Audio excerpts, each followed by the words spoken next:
Greetings everyone and welcome to this video on plots for the one sample t-test.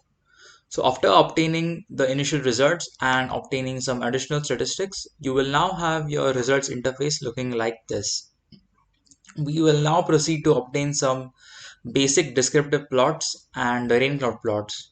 If you have watched my previous videos, you know I love rain cloud plots for the sheer amount of data that JASP is able to fit into one plot in a very intuitive manner.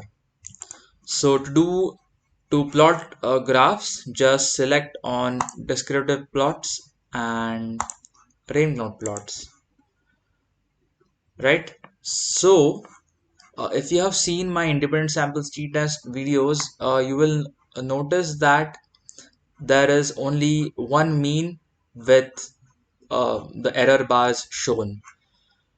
Whereas in those videos you will see that there are two means with two error bars, because of course we had two samples back then. Now we have only one sample from our data, and we have only one mean.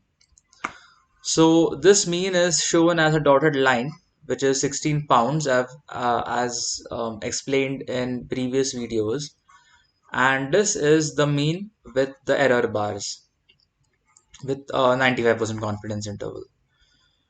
And this similar state here with the hypothesized mean of 16 shown in the form of dashed line. Um, Now this is our data, which is shown in the form of scatter plot with a median and error bars 5 to 95% and 25 to 75%. And this is of course the distribution curve. So this is a great plot as already mentioned. So that's it for this video. Thanks for watching, and I'll see you in the next video.